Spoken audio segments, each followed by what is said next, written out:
Herkese merhaba arkadaşlar. BYD bugün en popüler elektrikli araç markalarından biridir.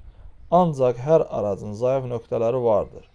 Bugün hangi parçanın ilk önce arızalanacağını kontrol edəcəyik. Birincisi, suspensiyon. Kötü yollar suspensiyon kollarını, burcularını və dəngə çubuğunu bağlantısını etkiləyə bilir. Bu parçalar zamanla aşına bilir. İkinci, frenlər. Elektrikli araçların regenerativ frenləmə kullanır. Ancaq fren balatası və disklər yenə də kontrol edilməlidir. Üçüncü, iç məkan parçaları.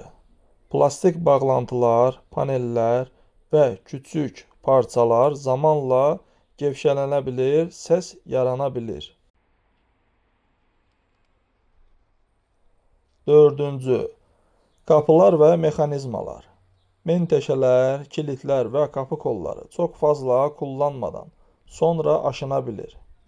Beşinci, elektrikli sistemlər. Ekran, sensörlər, kameralar və yazılım sistemlərdə bazən sorunlar oluşa bilir. Və ən önəmli parça batarya. Batarya elektrikli aracın kalbidir.